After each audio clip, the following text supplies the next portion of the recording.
संत ने उससे पूछा, क्या आप बता सकते हैं कि आपके जीवन में ऐसी कौन सी घटना घटित हुई जिसने आपके जीवन को ही बदल दिया?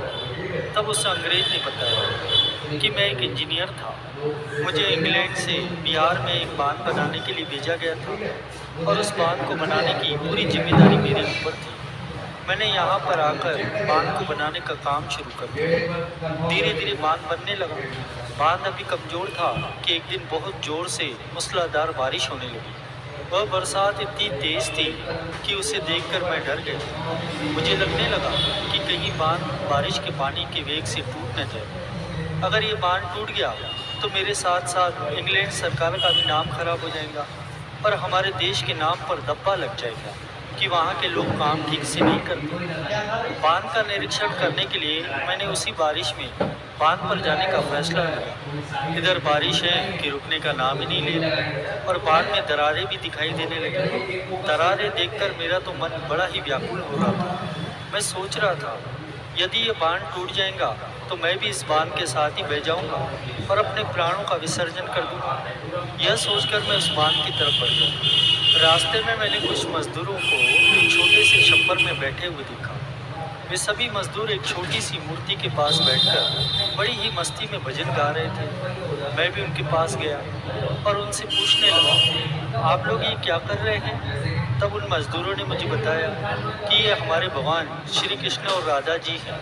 हम इनसे जब भी प्रार्थना करते हैं, ये हमारी प्रार्थना सुनकर हमारे सारे दुख दूर कर देते हैं। मैंने उन मजदूरों से पूछा, क्या ये मेरा भी दुख दूर कर सकते हैं? मजदूर कहने लगे, ये सभी का दुख दूर करते हैं। यह हम सब के पालनहार हैं। इनका तो काम ही है सभी का दुख दूर करना। आप हाथ जोड़कर इनसे प्रार्थना करके देखिए, आपकी भी प्रार्थना अवश्य ही पूरी होगी। तब मैंने कहा कि मुझे तो प्रार्थना करनी आती नहीं है, इसीलिए आप सब लोग मेरी तरफ से ही प्रार्थना कर लीजिए कि ये बांध टूटे नहीं। अगर इस बारिश में ये बांध टूट गया तो मैं जी नहीं पाऊँगा। वे मजदूर कहने लगे कि हम भी प्रार्थना करते हैं और आप भी प्रार्थना कीजिए। इसके बाद मैं आंखें बंद करके भगवान श्री कृष्ण और राधा जी से प्रार्थना करने लगा।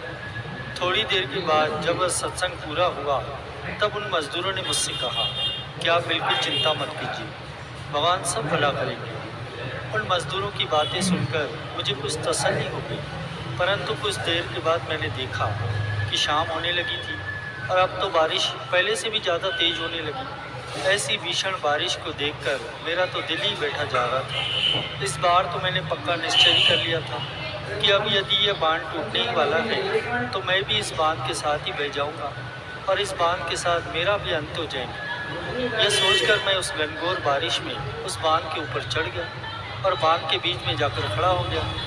कुछ देर के बाद मैंने देखा कि बांध के नीचे दो छोटे बालक मिट्टी से खेल रहे हैं। उन्हें इस प्रकार खेलता देख मुझे बड़ा आश्चर्य हुआ। उनमें से एक बालक गोरा था और एक बालक सांवला था जिसने मोर मुकुट पहन रखा था। मैंने उन दोनों बालकों को जोर जोर से चिल्लाकर कहा कि यहाँ से चले जाओ, बांध के पीछे पानी बढ़ रहा है, ये बांध टूटने ही वाला है, तुम दोनों पानी में बह जाओगे। लेकिन वे दोनों बालक तो मेरी बात सुनने को तैयार ही नहीं थे। वे दोनों बालक मिट्टी उठा उठाकर बांध की दरारों में भर रहे थे। मैंने बार बार चिल्लाकर उन दोनों बालकों को वहाँ से जाने के लिए कहा, लेकिन वे दोनों बालक तो मेरी बात ही नहीं सुन रहे थे। तब मैंने बहुत ज़ोर से मजदूरों को आवाज़ दी और उनसे कहा कि जल्दी से यहाँ पर आओ, देखो बांध के नीचे दो बालक खेल रहे हैं, उन्हें यहाँ से हटाओ। मेरी आवाज़ को सुनकर सभी मजदूर दौड़ते हुए मेरे पास आए। जब उन्होंने बांध के नीचे देखा तो उन्हें वहाँ पर कोई नज़र नहीं आया। मजदूर कहने लगे, साहब वहाँ बांध के नीचे तो कोई भी नहीं है, आप किसे हटाने के लिए कह रहे हैं?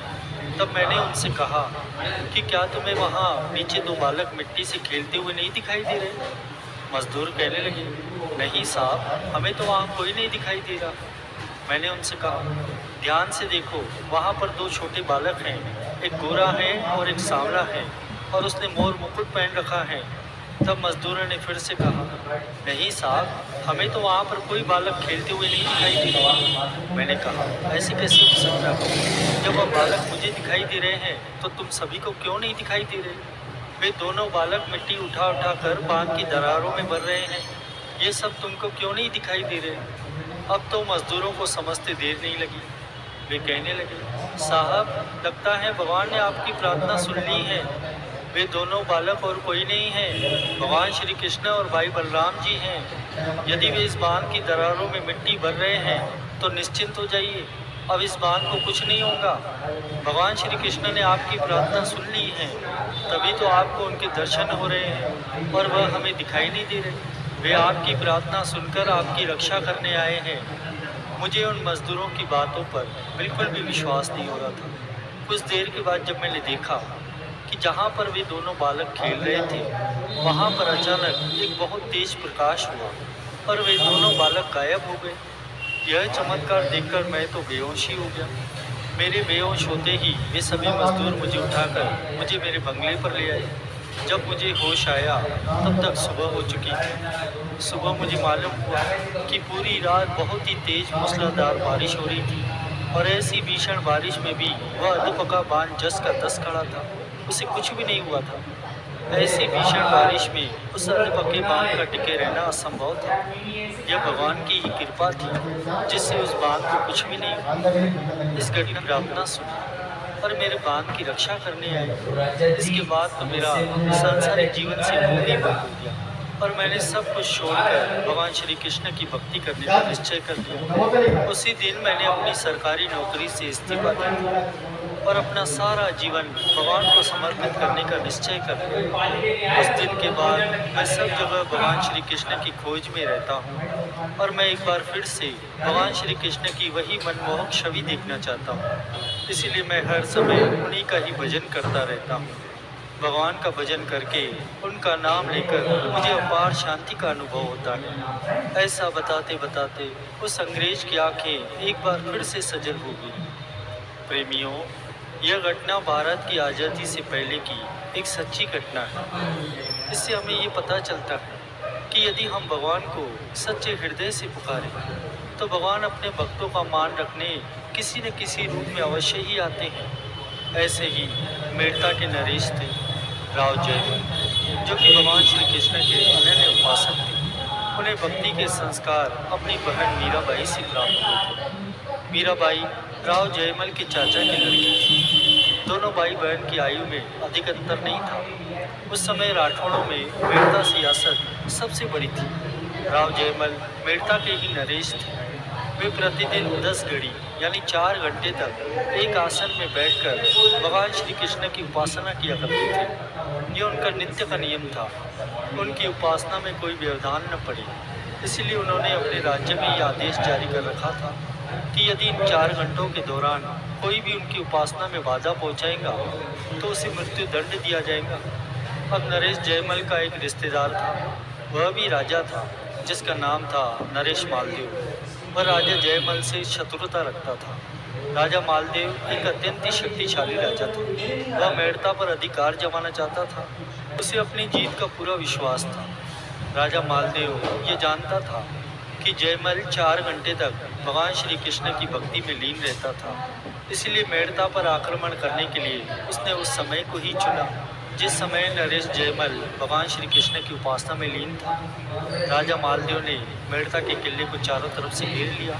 मेड़ता के सेनापति को जब इस बात का पता चला तो वह तुरंत राजा जयमल के पास पहुंचा, लेकिन उस समय तक जयमल पूजा में बैठ चुके थे। सेनापति को राजा के अंगरक्षकों ने दरवाजे पर ही रोक लिया और उनसे कहा कि महाराज इस समय पूजा में बैठ चुके हैं, इसलिए इस समय आप उनसे नहीं मिल सकते। अब इस संकट की घड़ी में राजा जयमल को युद्ध की सूचना कौन देता, क्योंकि यदि कोई भी उनकी पूजा में बाधा पहुंचाता तो उसे मृत्यु दंड दिया जाता।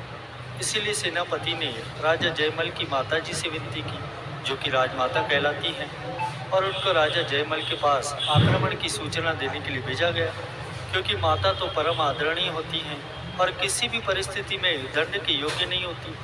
माता ने जाकर राजा जयमल से कहा कि बेटा जयमल, हमारे किले को शत्रु ने चारों तरफ से घेर लिया है, सेनापति के लिए क्या आदेश है। तब जयमल ने हाथ के इशारे से कहा, सेनापति से कहो कि युद्ध के लिए जाएं, मैं पीछे पीछे आ रहा हूँ। तब राजा जयमल की माता ने सेनापति को राजा की आज्ञा सुना दी। सेनापति ने तुरंत सेना तैयार की और युद्ध के लिए निकल गए। उन्होंने राजा मालदेव की सेना से भीषण युद्ध किया। इस युद्ध में मालदेव की सेना के पांव ही उखड़ गए, उन्हें पीछे लौटना पड़ा। इस तरह से राजा जयमल की सेना यह युद्ध जीत गई। सभी सैनिक राजा जयमल के जयकारे लगाने लगे। कुछ देर के बाद जब राजा जयमल अपनी पूजा खत्म करके बाहर आए तो उन्होंने जयकारों की आवाज़ सुनी। तब राजा जयमल ने सेनापति से पूछा, क्या हमारी सेना युद्ध जीत गई?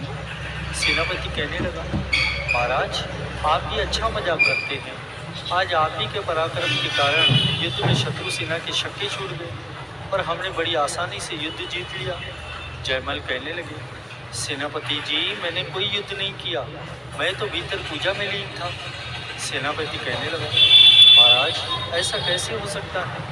आप ही ने तो कहा था कि सेना लेकर चलो, मैं पीछे पीछे आ रहा हूँ। फिर आप कुछ ही देर में वहाँ पर आ गए।